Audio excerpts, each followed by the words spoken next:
What's the plan? This could get messy.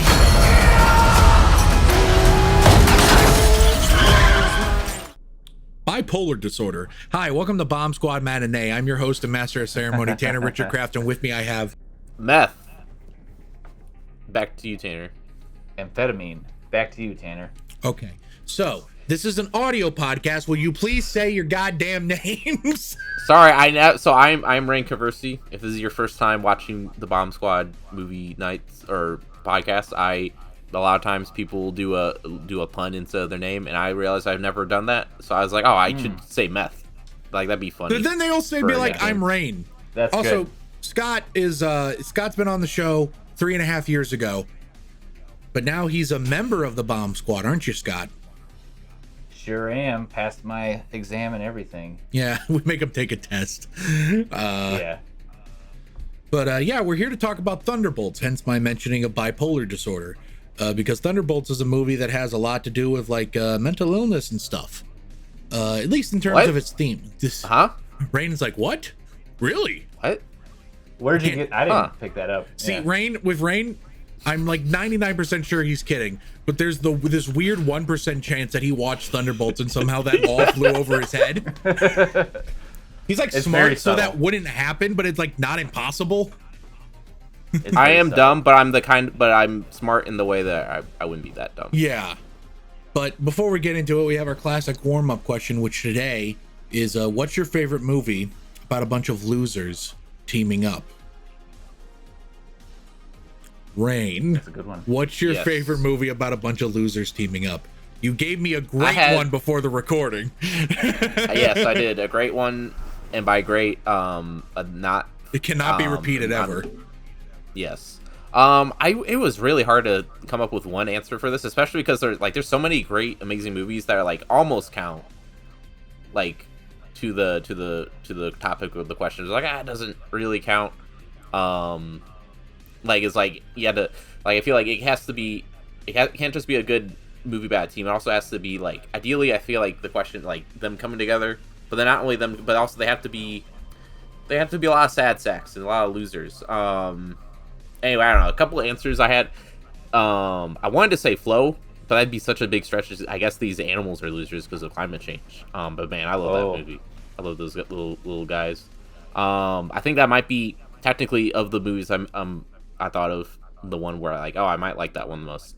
I thought it'd be really funny to say Stalker, Tarkovsky's Stalker, because I mean they're kind of losers sort of. I mean they're not doing so great with their life. And they come together, and they get to have a fun little road trip. That's an accurate description of Stalker. Logan Lucky, that might be a fun one because it's like one of the ones where it's like, I wish I could count because it's a great team up movie would be like Ocean's 11. But Logan Lucky, yeah, they are kind of losers, and about these guys coming together and their loserness / perceived loserness is an important part of the story. Also Tokyo Godfathers. That's another actually good one. Answer. Where if you want to know more why it's a good answer, instead of me having to like articulate reasons right now, just watch our episode on Tokyo Godfathers. And yeah, those are some, instead of one actually complex answer, I just gave a bunch of little answers, but that is probably fine. All right, back to you, Tanner. We love to see it. Yeah. All right, Scott, you came to me at work today and proudly declared you had a great answer to this question, so I'm excited to hear it.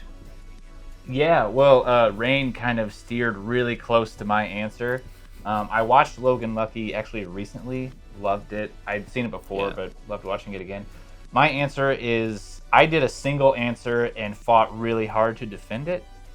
So for me, the answer to what is my favorite movie about losers coming together, or losers teaming up, is Ocean's 11. And here's my reasoning, because there could be an argument that these guys aren't losers, but I literally was fleshing out exactly where every single character is at the first act of this film, and it's like, yeah, they're all very much losers. Danny, fresh out of prison, without the love of his life. Ruben just lost his hotel to Terry Benedict, the guy who's his mark. Livingston, he's working for the FBI, no one respects him. Basher literally gets arrested, and Rusty has to come and bail him out. Saul's retired and has a really menial life where he keeps losing bets at the dog races. Linus is a common pickpocket who just can't break into the big boy game.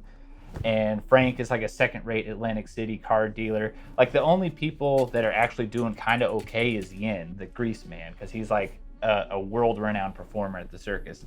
But no, and I love Ocean's 11 because it's like the mission is to rob, but it's also Danny Ocean is trying to win back his girl, and just like there's nothing that's like the quintessential kind of loser-esque vibe is, you know, I don't have my girlfriend, my girl left me. That's like, you can't get more loser than that, except getting out of jail, which again, Daniel Ocean. So that's my answer. Ocean's 11. Logan Lucky, now that you bring it up, is a close second because they do give off the they're all like, I mean, literally they're about being unlucky Logan. So yeah, that's my true. answer. Yeah. Damn it, yeah, you proved me wrong, and I'm not upset. That's a great answer, and you know what? I can see that. I think the movie definitely doesn't really present them as losers per se, but like if you really, you know, kind of get down into it, it can definitely be losers. All right. So I thought long and hard about this. And, you know, I think there are a lot of great potential answers here, but it's also slightly difficult to define because, like, what makes the loser in the narrative sense, I guess, so to say, like what makes a character a loser. So I looked at some movies, I thought long and hard, and I came to the conclusion that the answer has to be none other than Stand By Me. No, I'm kidding. There you go. No. I thought about being really fucking annoying and cheeky and picking the 2010 movie Losers, but I thought better of it. That action movie? Yeah, of Chris Evans. Yeah. All I remember from that movie is the bit with like the oh yeah. The finger guns? My real answer to this though is, and this might seem a little offensive given, because I love the movie I'm about to mention, and them teaming up per se might not be accurate, but I'm picking it anyway. Clerks. There's no denying everyone in that movie's kind of a loser, but we love them for it, right? I mean, it's Clerks. Yeah, it's a classic. absolutely. It's fun. I wasn't even supposed to be here today. Before I move on past the warm-up question, though, I found an IMDb list from 13 years ago called Movies About Losers. And I just need you guys to hear some of the movies on this list. Yeah, go ahead. Train Spotting, Yeah, do it. which accurate, I guess, but feels Cool. mean-spirited to me. That's number 2. Number 8, we have The Sixth Sense. Yeah. Oh wait, you know that what? kid's a huge loser. Yeah, I guess these people lost their life, so they're losers of life. I guess.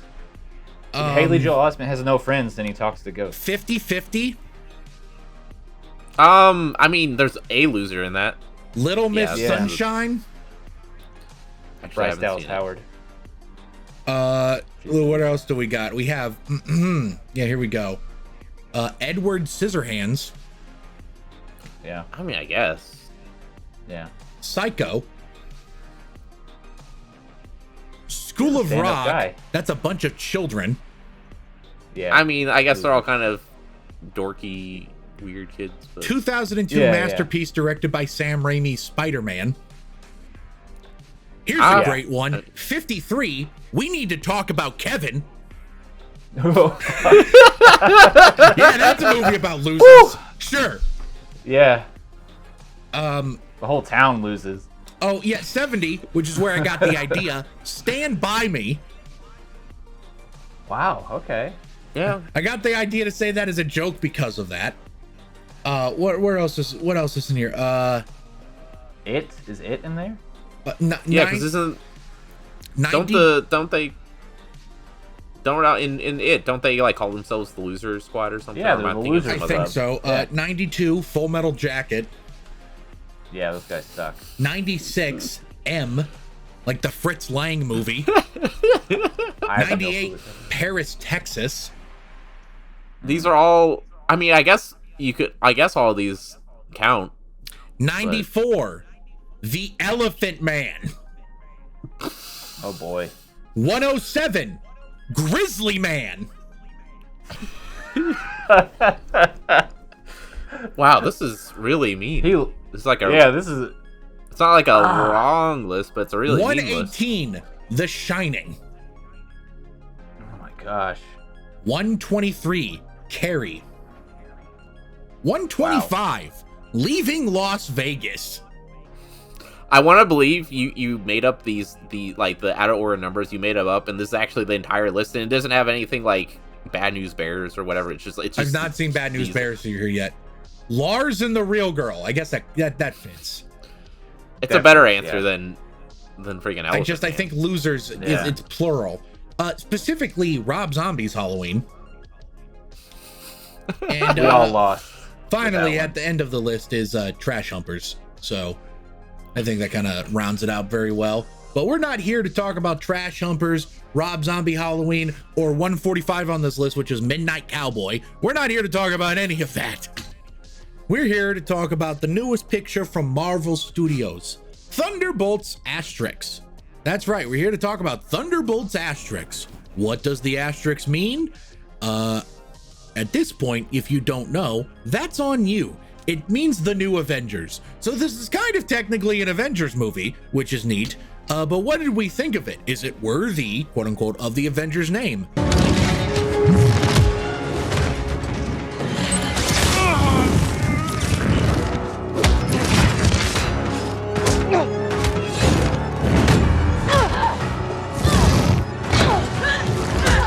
Out of my way.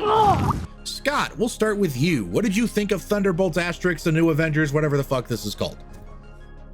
I really liked it. I thought it was a breath of fresh air. Yeah, I really dug it. I'm kind of, after talking with someone else about the movie, I'm seeing its flaws, but no, I really liked it. I thought it was great. It's the first time in a long time I've been excited about like the MCU and what's coming next. I thought Thunderbolts was actually a surprisingly restrained film.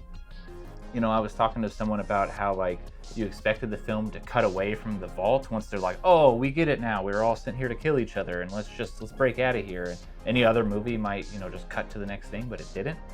I thought it had engaging action. I thought it had fun character moments. And the best thing of all, it had a very coherent theme and message, which I thought was just the thing that made it sing the strongest for me was that it had that coherent theme and message. And honestly, it's just a really strong entry in what's been kind of a hot and cold situation with Marvel lately. And I think they really knocked it out of the park. The movie has its flaws, but overall, it's just like bravo, job well done. Kudos to everybody, champagne all around the room. So those are my thoughts. But I will take this time to do a public "I told you so" to Tanner. We were discussing so many discussions about what the asterisk means, and he's like, oh, maybe the Dark Avengers. I was like, no, man, I think at the end they're just gonna pivot and be like, you know what? These are the Avengers now, and that's. Some people say that doesn't count because they're calling the new Avengers, but in the universe. They're like, no, these are the guys. Here's the A on the door. They got the A patch. Here you go, world. Here's the Avengers. So I gotta say, Tanner, I told you so. Which I also texted you immediately after I did that. Yeah, but after I watched it. But honestly, yeah, I loved it, and I'm not usually right about my movie predictions, so I just had to flex a little bit. But yeah, those are my overall thoughts so far. Yeah, I totally 100% like called this. He called his shot and he sunk it out of the park. Sure, that's how those words work. Scott nailed it there. I was skeptical because I went, nah, they're not gonna call them the Avengers. But to be honest, right before it happened, I turned to my sister and said she's about to announce them as the Avengers, and the thought in the back of my mind was, why did I ever doubt Scott? Why did I ever doubt him? Rein, you are notoriously the person that's still on the Marvel train in the group, but also is probably the most cynical about the Marvel train relative to the other people still on the train. So what did you think of the movie? It's a love and difference relationship, me and the MCU. But before I actually get into my thoughts, I will say my piece on the whole asterisk thing. My assumption was it was going to be like a Shazam sort of situation where it's like there's like a running gag throughout the movie where like they just can't come up with a name. But Thunderbolts is the one that said the most, so that's the reason why that's the name that they go with on the thing, because it's like, you know, as I know Tanner knows, like in the comics, it's like it's a pretty different direction from how in the comics, it's a bunch of villains that dress up like the real heroes. Yeah. Yeah, I am. To get to my thoughts, I had a good time with it. I definitely enjoyed it. I wasn't as hot on it as I wanted to be. I think the reason why I wasn't like right initially after is mostly because I had a little overhyped from you know, people talking about, oh, this is Marvel's back, baby. All these people who, you know, normally aren't big on Marvel, like, hey, at the very least, be like, oh, hey, it's pretty good actually. Got me a little bit. I set my expectations just a little bit too high. And then the reason why I'm not as high on it. You should have saw Brave New World in theaters. That would have fixed everything. Yes. Yeah. Me and Tanner talked about it. If I would have actually bothered seeing it instead of waiting like a few more weeks until it's on Disney Plus, I probably would have gave it. I wouldn't be surprised if I saw it right before, like before and after double screen. I probably would give this like an extra star or whatever. You'd be like, this is the greatest movie ever made. Actually, I like Brave New World, but Jesus. Now, I mean, now I probably not as high on it because I was finally able to see Sinners like a few days later. Comparing it, you watched them in the wrong order. You watched all of these movies in the wrong order. The correct order was Brave New World, Sinners, then Thunderbolts. Yes, I know. But life got in the way. But you know, I had a good time. I think another reason, I'm just going to get the negative stuff out of the way before I talk about positives and nerdy stuff. But or maybe I'll save the nerdy stuff for general discussion. Anyway, I think another thing is I do really appreciate, you know, like a lot of people are saying, it's very refreshing to get a creative team that like is just really dead set on like having just like telling a cohesive story, like centering in on, you know, on depression, on trauma, mental illness to a degree.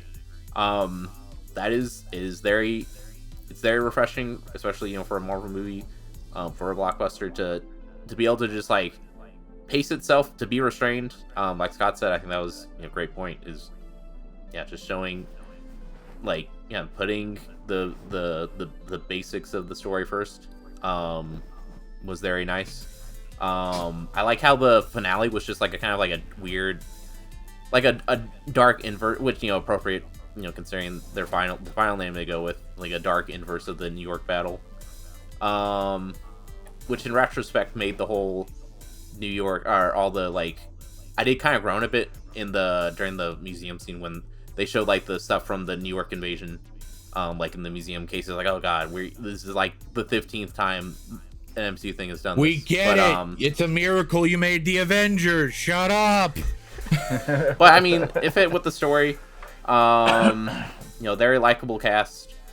Yeah, I'd say other than, you know, it just like not like it, you know, other than the restraint, I feel like I guess like my main reoccurring thought, or my main thought, is that it's a nice, pleasant time. It's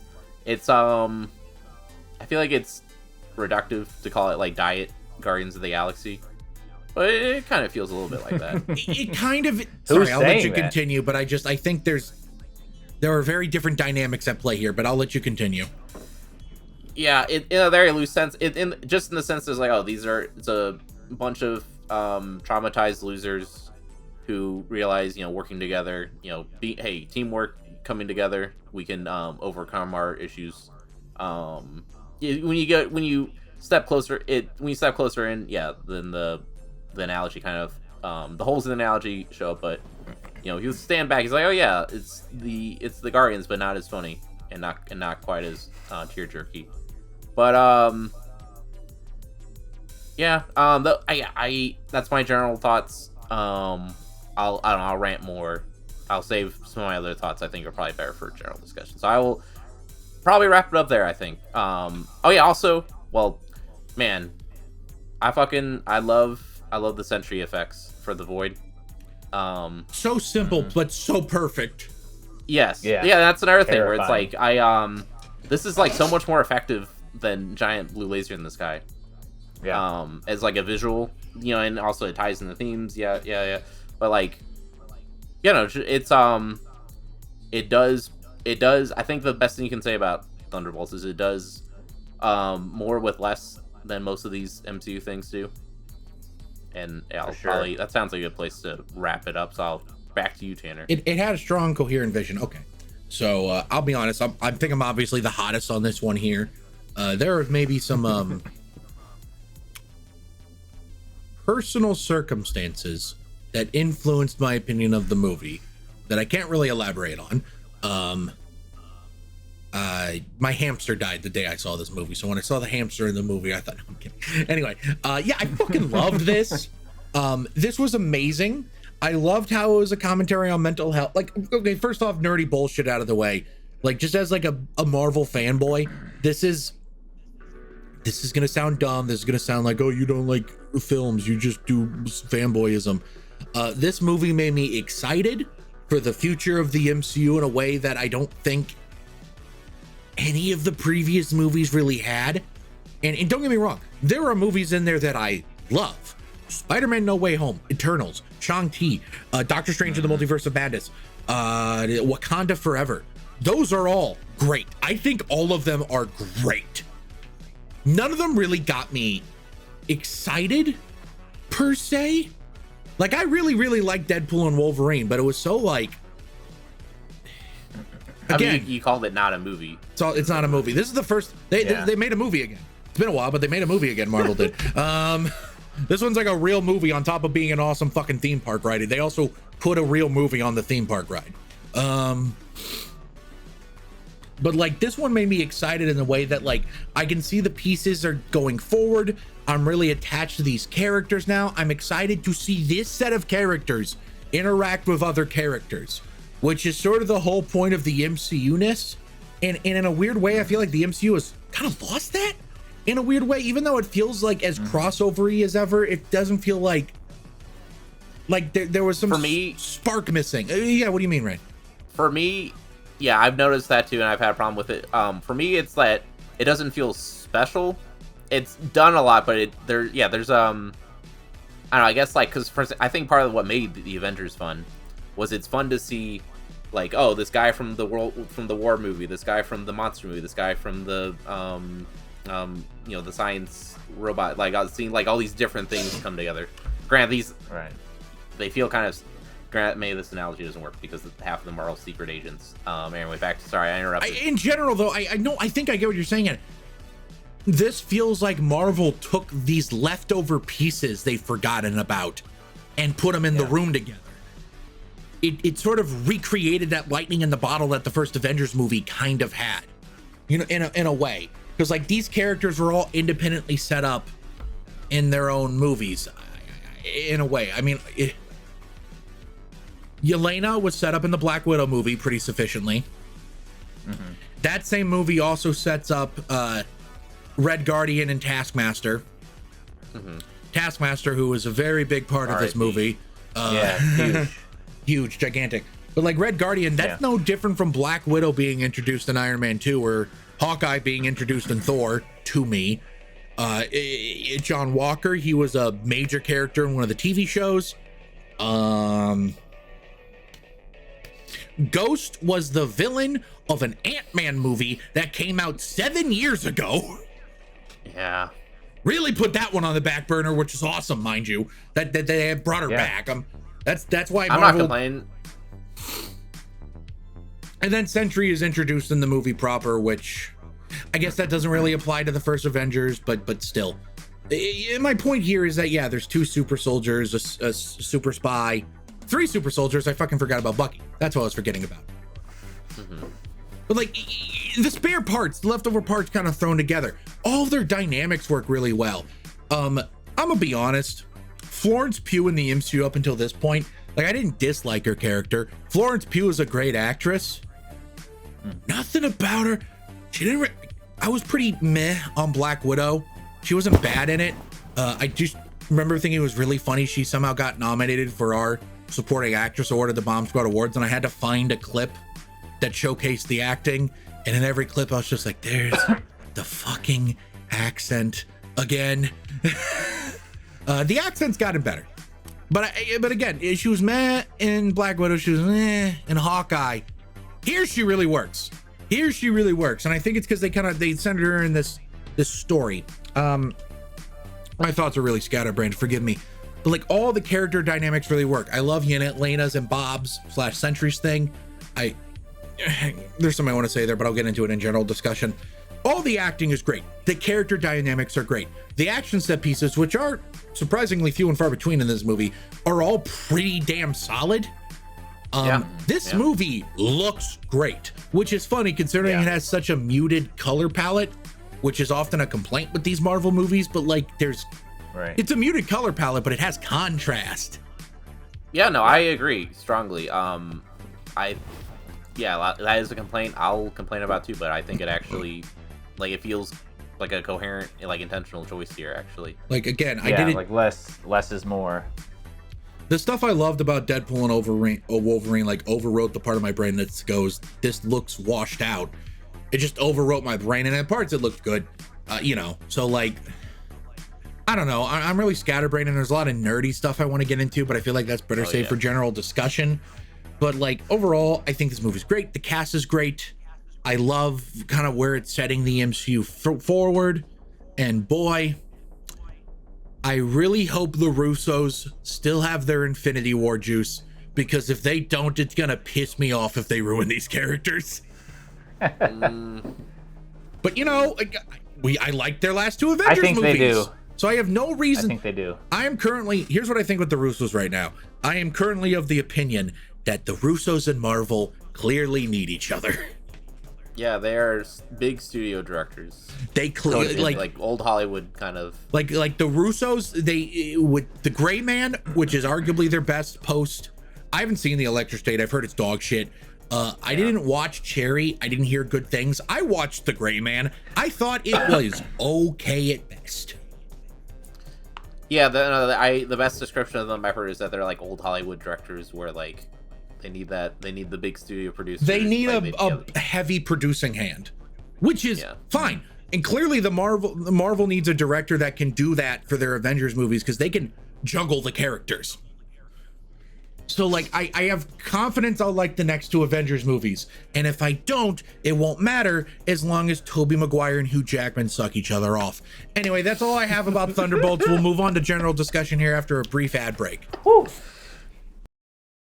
Welcome back from that ad break for another ad. See that thing behind me? That's a movie palette. That one's for the movie Punch Drunk Love. Basically takes the primary color of every frame, slices it up in these little slices, and then puts it all on a big old canvas piece that you can hang up in your home. It works in minimalist spaces. It works in maximalist spaces. I think it looks really cool. You can go to moviepalette.com to get one of your own. You can get one for Punch Drunk Love, the movie we're talking about today, maybe, or your favorite movie. And if it's not on there yet, for a little extra money, you can get one custom made.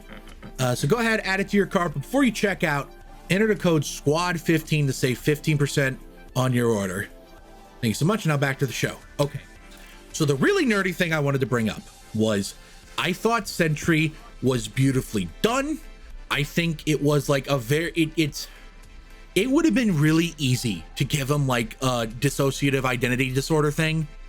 In this, it would have been really easy to go that route, but instead I think it was a fairly active, a very good portrayal of bipolar disorder with maybe some schizoactive elements. Sentry was beautifully done, okay? But there's one little thing with Sentry that let me down. When Sentry was introduced in the comics 25 years ago, the whole concept of him was that Marvel editorial went, hey, there was this character named Sentry that was supposed to be in these comic books in the 60s and 70s, and we forgot to include him. We forgot about him this whole time. We're adding him back.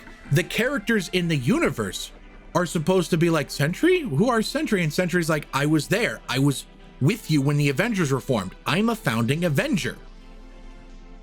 And they released a bunch of like a Sentry miniseries that involved drawing Sentry into these old comics, in those old comics art style, mind you.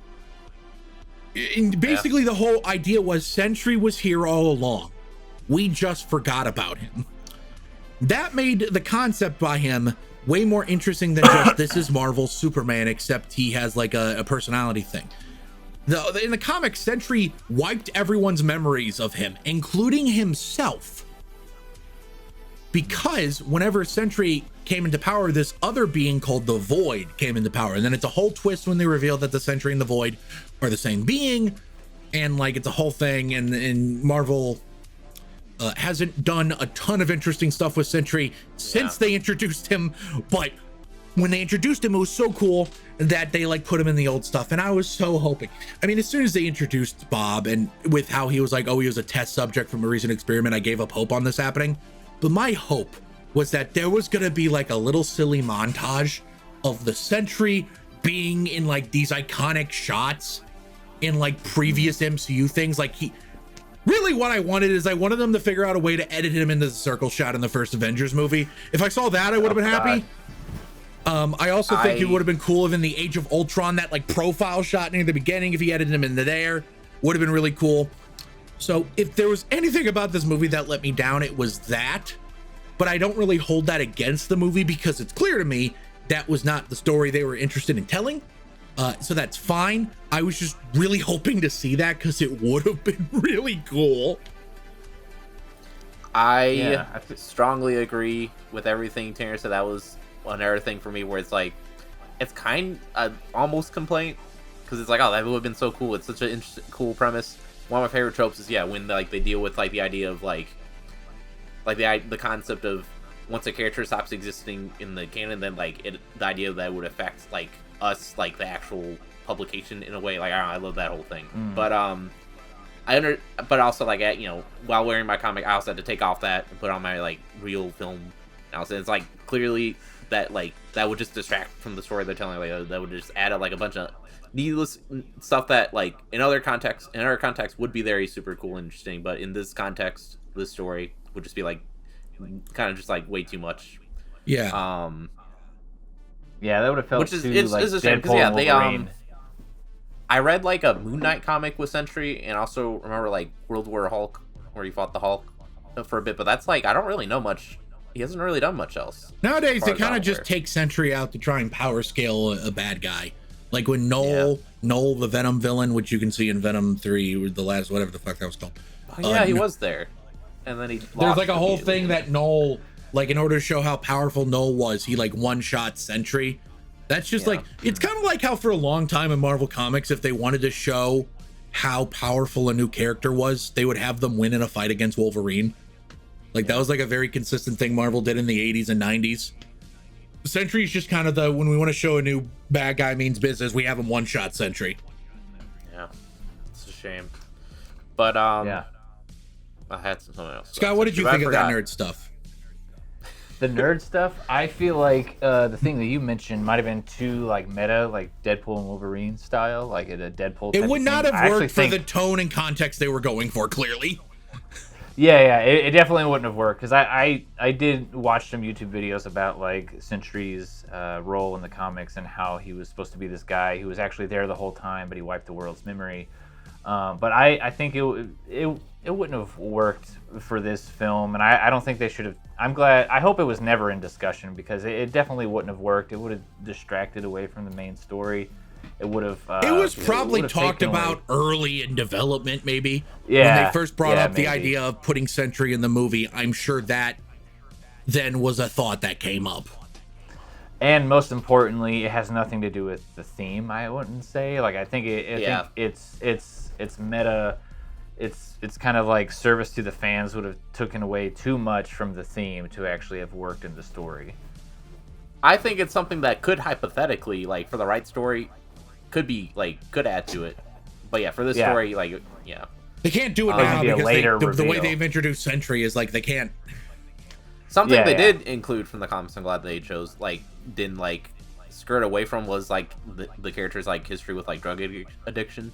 Yeah. I thought that was a kind of a refreshing realness for Marvel, especially the fact that they even said it was meth. Like they actually named out a specific hard drug, which I would not have expected a Disney product to do.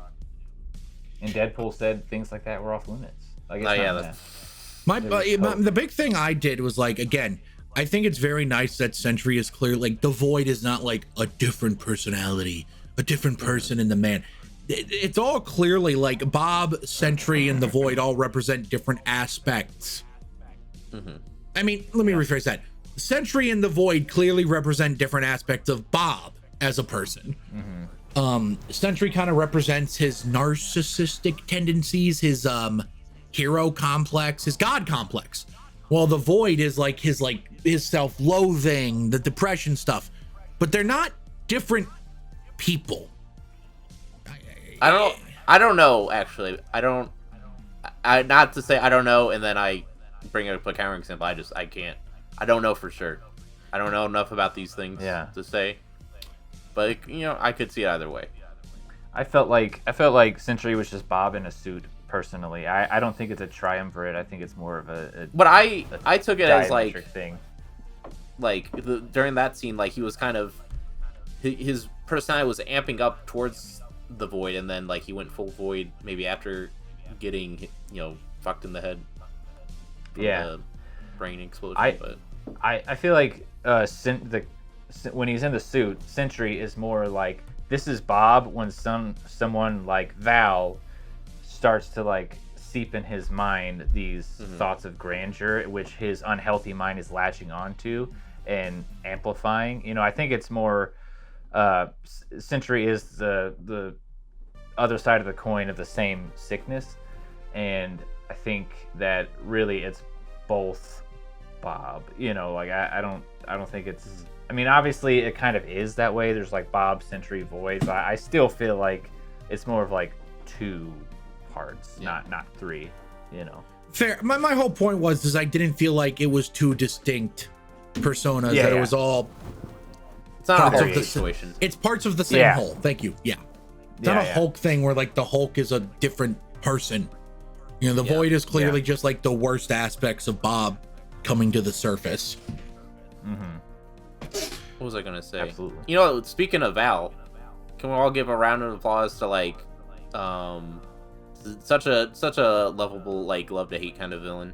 I thought she did a great job. Yeah, Julie Louis-Dreyfus just nails it. I love. She was really funny. Her and Mel, who is apparently. Sorry, this is nerd shit that maybe only Rein will understand. Apparently is supposed to be Songbird. Really? I don't know much about I've only it's weird. I read more of the Civil War era Thunderbolts than I have the actual original Thunderbolts. So I know of Well, Songbird was a founding member in the comics, but yeah. But that is an odd choice, especially because I don't. That's because she has that bird locket the whole time, and her name's Mel, and Songbird in the comics, her name is Melissa Gold. I didn't even think about that because I don't. Anyway, I mean, I guess it makes sense. I mean, I guess you can now be like, hey, a founding member of Thunderbolts is in the Thunderbolts movie. It's canon. It's canon. Yep. It's like. I don't know. I mean, it's quite obviously, it's very clearly a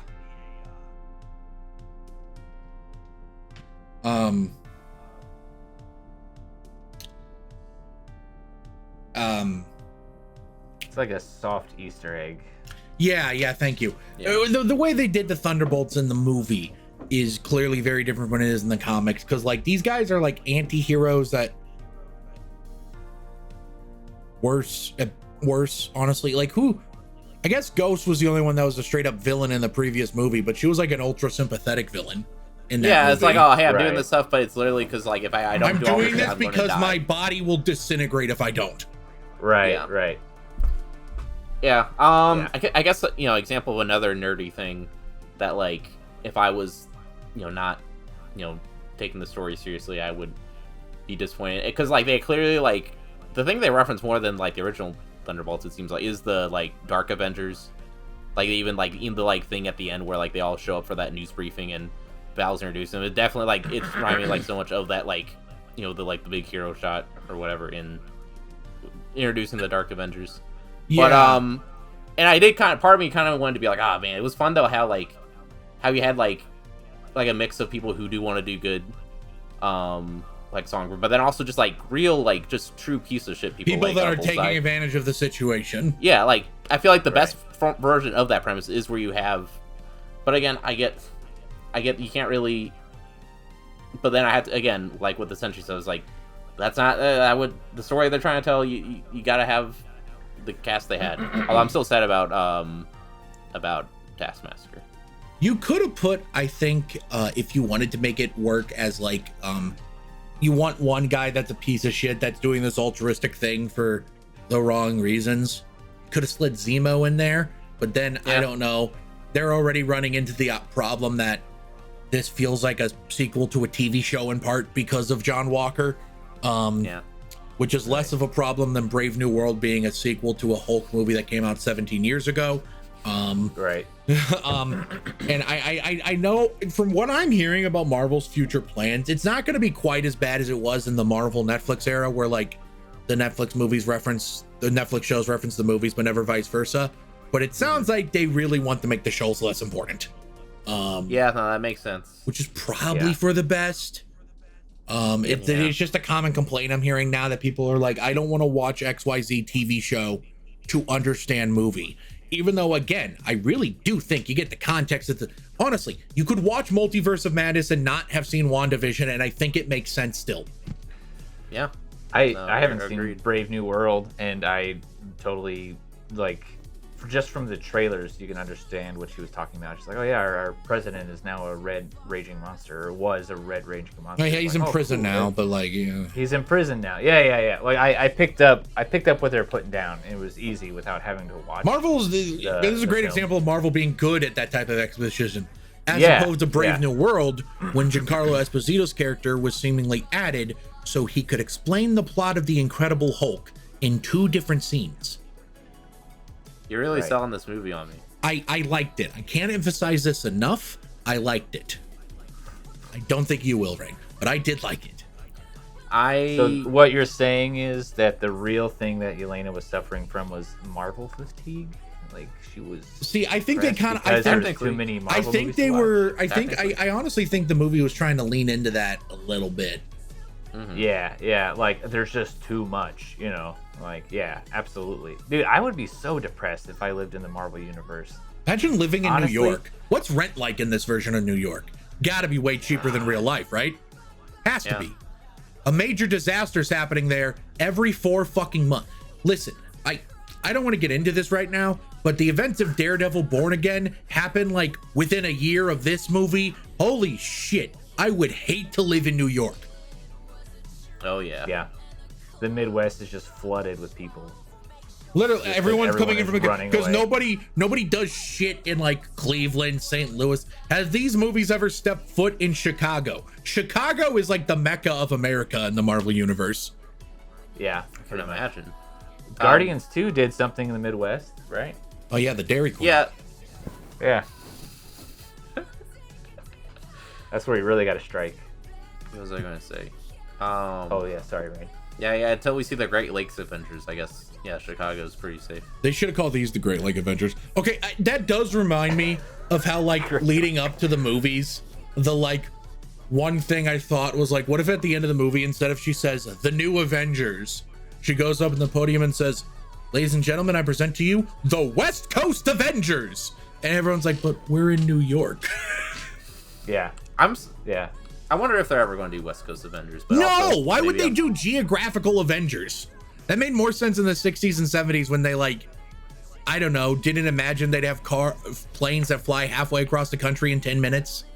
Yeah, that's true. I can see them doing it as a punchline, like whatever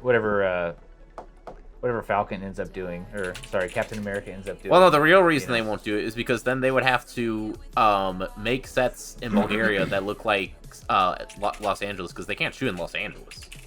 Yeah, that's the real problem. They try to shoot in Los Angeles. It will cost them $1 zillion. Yes. And also, everything will get leaked immediately. There will be no hiding anything. And also, they're specifically, they're all like, Rein, we can't let him be happy. That's the real reason. It actually would be cheaper. Wait, shit, hold on a minute. They are introducing Wonder Man this year. Maybe they will do the West Coast Avengers. You're right. Wonder Man gonna have power? I don't know. I'm really excited for that show. Because it's Wonder Man. It's such a fun premise. We're getting a Wonder Man adaptation. If you went back in time 15 years ago and say, hey, Tanner, you know that one character from that Avengers cartoon from the 90s you would watch on Jet XD, Disney, whatever sometimes? Yeah, he's getting a TV show. I'd be like, because Wonder Man, my baseline for how important a character is in the Marvel Universe is whether or not they were included in any Ultimate Alliance games. And Wonder Man wasn't. Scott's just sitting here being like, what the hell are they talking about? Yeah, I feel bad. Totally. I feel bad not talking more about the movie itself, but it's just like I think that's the biggest again, as like Marvel fans, the biggest compliment we can give the movie is that it's making us excited for what's coming next in a way that they haven't in a while. Yeah. And I think Fantastic Four is going to do the same thing, and then Robert Downey Jr., Dr. Doom. Yeah. I do love the honestly, after seeing Sentry in the Void, I love the possibility of almost the Avengers unleashing the Void on an upcoming villain. Like they're like, it's their Hail Mary. Like everyone's on the ground, totally knocked out. I can see a scene happening like that in Doomsday. Is like, oh dude, can you imagine?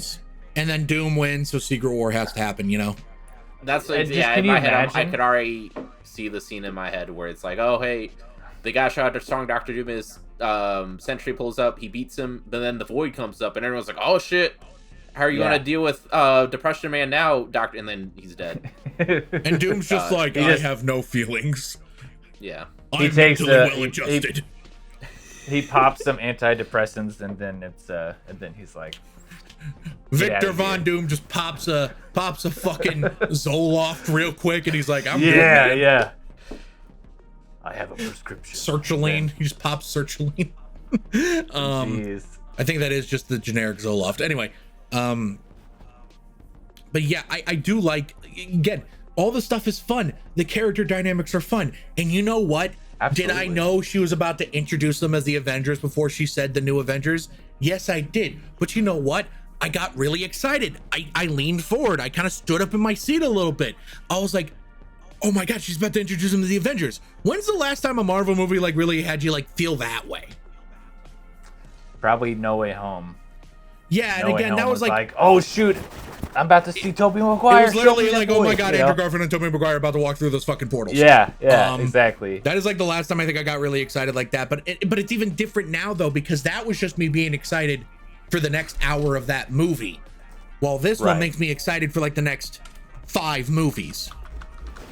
Well, I think too the No Way Home thing is basing it on nostalgia a little bit, whereas the new Avengers thing is slightly nostalgic. But honestly, it's just like this like glimmer of hope, because even in the marketing, Val is saying her line of like, the Avengers aren't coming, we need someone. And then it's just like we see the trailer of these characters that are fighting for like the good of humanity or whatever, and the way that the Avengers would. So it's like when you hear that at the end, like these are the new Avengers, it gets you like hyped, not only because like, oh cool, excited for the movie's future, but in the world itself, it's like, oh sweet, how good must everyone feel? There's actual like trademarked protectors now. Like the Avengers name is back in action, and there's people occupying it. You know what does? It's something about this movie that is really good that Marvel hasn't done in a while. That scene of them in New York, right before the Void like really starts voiding people, when they start saving people. You know, that seems crazy, but like, I think a big problem with the Marvel movies sometimes is that they focus a lot on action and not enough about saving people, which I have a whole thing about my opinion of what superheroes actually represent fictionally, which I don't want to get into right now. I'm kind of trying to draw that out more for I'm probably going to share it on the Superman podcast, assuming that movie's good, which it will be. Trust and gun. But yeah, how about that post-credit scene, huh? I only saw the first one. You didn't think did someone like drag you out of the theater, or like? No, I was just like, I bet that I just had a hunch. My gut told me this is just gonna be the only one. I didn't think to look it up like I should have. Well, have you Googled Discuss it? it. Watch it. I know it's something to do with the Fantastic Four. So but, basically, I mean, it's like the new Avengers. It's 18 months later, so it's a time jump. The new Avengers, they're 14. like talking amongst themselves. 14 months. You're right. They're like talking amongst themselves. You're kind of getting a feel for the new dynamic, and they're talking about. And you see this in the credits a lot with all those articles and stuff. How like we have no trust in the public. Nobody trusts us. And I'm hearing Sam's putting a team together. Sam being Sam Wilson. Yeah. And like nobody's telling us everything. And if Sam Wilson comes out of his team and he calls them the Avengers, what are we gonna do? Sam Wilson filed for the trademark of the Avengers. Yelena asks Bucky, "Did you talk to Sam?" And he goes, "Yes." And Elena's like, "Well, how'd that go?" And he goes, "Not well." So like, are Sam and Bucky on bad terms now? Which, by the way, could that be building up to like a little secret civil war thing of its own? Is that gonna be like, right now I see the plot of Doomsday being that like all of our heroes are fractured, and also the Fox X-Men are there for some reason. Yeah. See, I had this idea for like, and then I remember that I have to cram the Fox X-Men into this somehow. But my idea is Doomsday actually going to be a movie about these two teams of Avengers being too busy fighting each other to focus on the bigger goal, which is Doctor Doom. But then I remember the Fox X-Men are there, and I'm like, well, I don't know. They have to have Channing Tatum go, "You know how long I've been waiting for this?" You know, so like, I don't know what this movie's going to be. Not the point. We're talking about the post-credit scene. So after that, Yelena's like, "Oh, there's a disturbance in space. What's going on?" And they pull up this satellite feed from outer space, and there's this ship, this really like interesting looking ship that's rocketing towards the Earth. And everyone's like, "What is that? What's going on?" And the ship turns, and you see the Four. Oh yeah. Hell yeah. The implication being that the Fantastic Four have now crossed over into this universe, because they even refer to it as like interdimensional event. Yeah. And also they're in the midst of what they're calling a space crisis. Like Elena's like, "We got this crisis up in space and the public doesn't have our trust." So they're setting up like they're in the middle of a thing going on right now. Which makes me think that thing going on is an incursion, which is talked about in the Marvels movie Scott famously hates. Yes. Yeah. I like the Marvels. But like I guess they also talk about it in Doctor Strange, but we actually see an incursion or an almost incursion in the Marvels. Makes me think there's another incursion happening. I think they should put Kelsey Grammer in the makeup.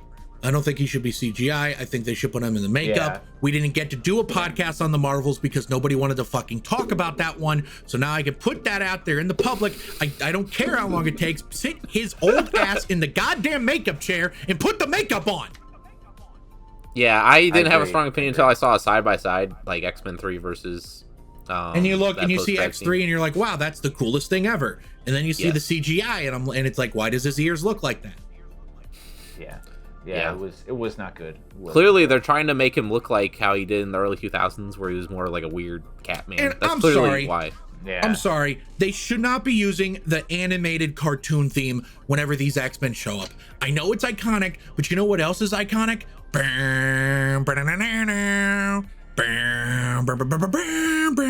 X2 theme is fucking amazing. Yeah. Why aren't they using the X2 theme? Brian Singer. That would have been strong.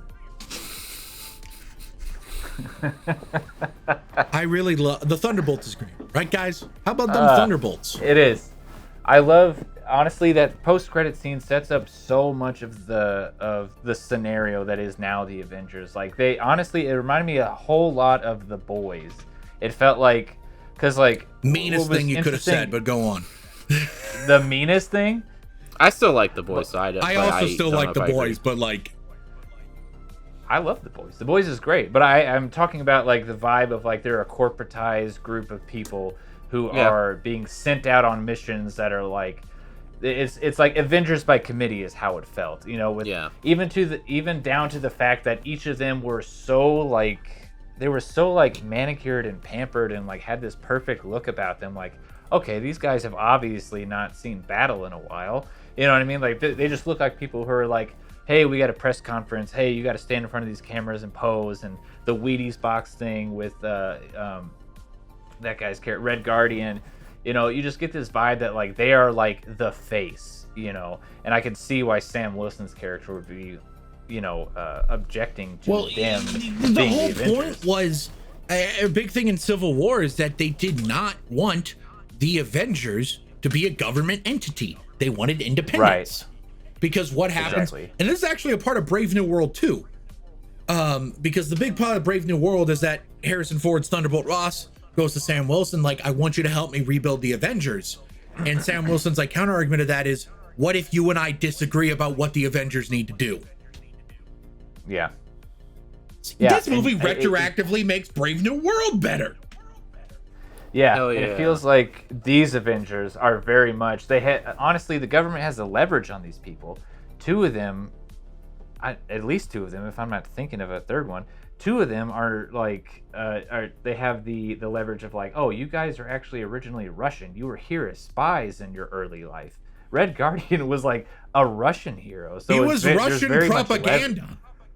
Yeah, exactly. Like they got that guy. They got John Walker, who was what was it called? Not a dishonorable, but other than honorable discharge after killing a man on live TV. Like there's so much leverage on these people for their dark past that like when I see them in that post-credit scene, I don't see like an empowered team who like has an internal moral compass that will always guide them despite what they're ordered to do. I see people who are under the thumb, despite what Yelena may have said to Val at the end, where she's like, "Oh, we own you now." Like, I don't think that's the case. I think that there's a mutually assured destruction thing there going on, though, because if they really tried to pull on Yelena or Red Guardian, then they could be like, we have exactly. proof that she was responsible for that crazy void shit.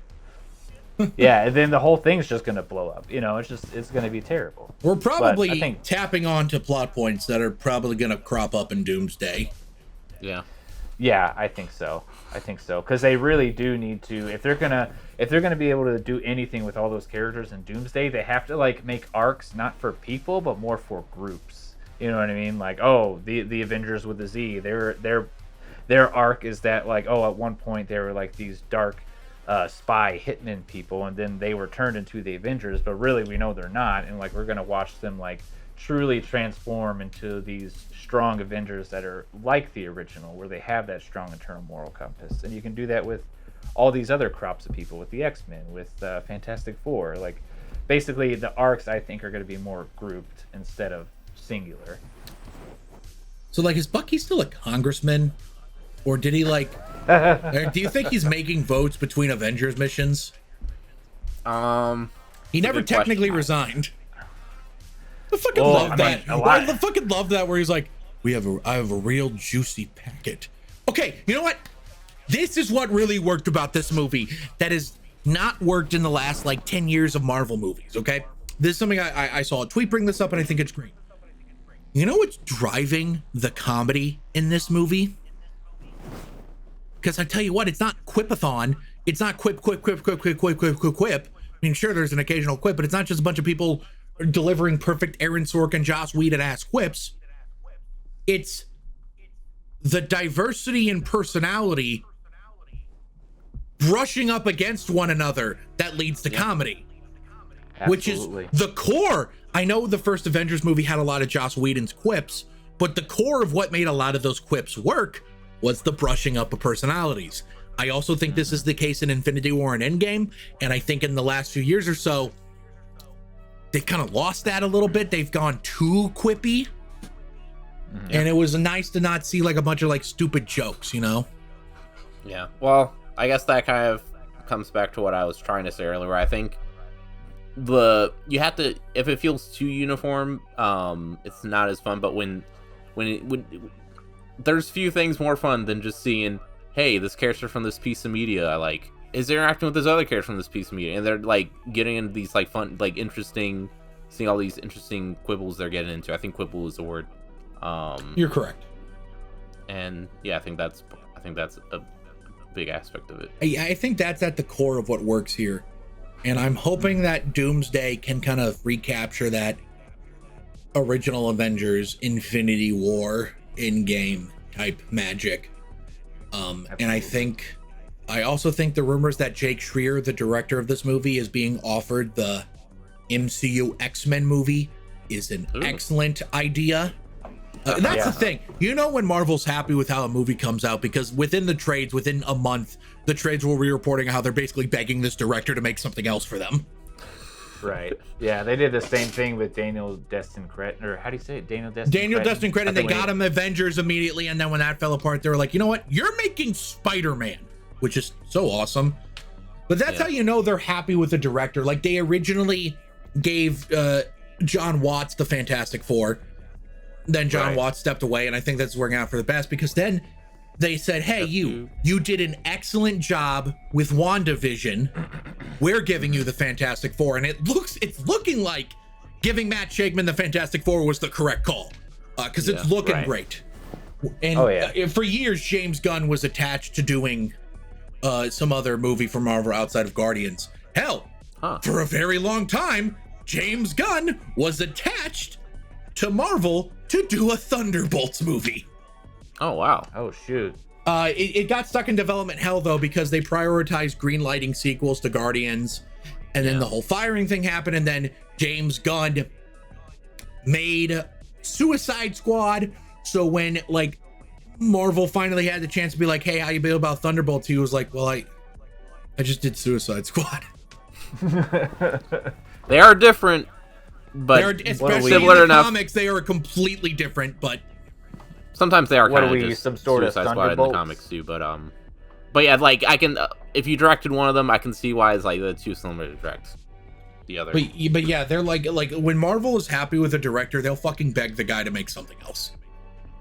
You know, they'll be like, here, you can make an Agatha show. We loved WandaVision. Make an Agatha show. Make our Fantastic Four. Ryan Coogler, please do everything we make that involves black characters forever. Gosh. I'm only saying that because Ryan Coogler is an executive producer on Ironheart. I guess he introduced her in his movie though. So yeah. My point being is that like when they're happy with the director and the work they've done, they will bring them back even if it's not doing a sequel to the movie. You know, like if they're like happy enough, they'll bring back directors. But like clearly they were happy with Clearly they were happy with Jake Schreier. All right, I think we're kind of running out of steam here. Or do we have anything else we want to say? I feel content. I love the movie. I think it was great. I enjoyed being in the theater watching it. Yeah. All right. Well, we'll move on to our final thoughts then. Rein, what are your final thoughts on Thunderbolts? A quite good movie. So good that even people who don't like Marvel movies seem to be liking it. So give it a shot. If you have Scott, final thoughts other than what you just said? I think that it should be noted.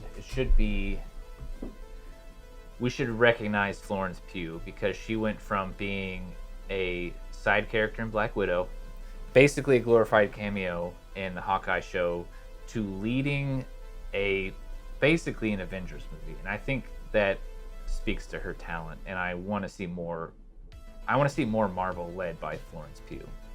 So yeah, those are my thoughts. That's what I took away from this whole experience. You know what? There was one thing I wanted to bring up that I forgot to. In regards to Sentry, Lewis Pullman does an amazing job, and I can't imagine anyone else playing the character. However, before the strikes that went on in the industry in 2023, there was a different actor cast as Sentry / Bob / the Void, which was Steven Yeun. And honestly, I think Steven Yeun is an amazing actor. I think he could have done really cool stuff with this character. I think he would have made really different choices than Lewis Pullman did. And I don't know if it would have worked as well. I'm not saying Lewis Pullman's a better actor or whatever. I think for what the movie wound up being, I agree. Steven Yeun's too cool. Yeah, same. I strongly agree. I heard someone say oh, he'd probably play it more like bitter and more like an asshole. It would have been meaner. There would have been a softness, a sweetness missing, I think. Yeah, I agree. He is probably, I feel like it's safe to say he's the better actor of the two, but overall, but I think that would have been, I would have loved to see that too. But I would yeah, love at the to end of the see day, that version of the movie, even if it's not as good.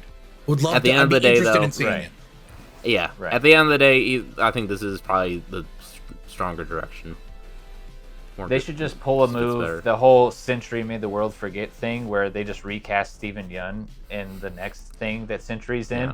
and then just like replace all the scenes that he's in Thunderbolts with Steven Yeun's character, kind of like what you're talking about with the whole just Sentry make making him people Hyperion. forget. I don't know anything about Hyperion, though he's like another one of those characters who's like Marvel's Superman.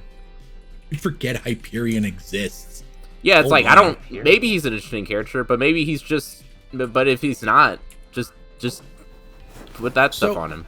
Marvel has 3 characters that are arguably this version of their version of Superman. One is Sentry, which is the most recent one. One is Hyperion, which I think dates back to the 60s. He's definitely their first like big.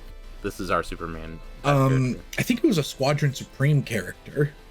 Yeah, they're because he's the Superman of Which their Justice Squadron League. Supreme was basically just Marvel going, this is the Justice League, but we can't call it the Justice League. Yeah. And then there's Blue Marvel. Oh yeah. I can't wait for Blue Marvel. They're never introducing Blue Marvel in one of these things. Or Hyperion. Blue Marvel has a better chance than Hyperion, though. I don't see the point in Hyperion, but I think Blue Marvel. I think it's possible. Blue Marvel has like some crazy beyond Superman powers like Sentry does. Anyway, call me when they put Nighthawk in a movie. If they ever put Nighthawk in a movie, I'm gonna be fucking ecstatic. Anyway, sorry, we got a little distracted there. My final thoughts on Thunderbolts is I think it's great. I think there's a black cat in the rain screen. I think it's an excellent commentary on mental health.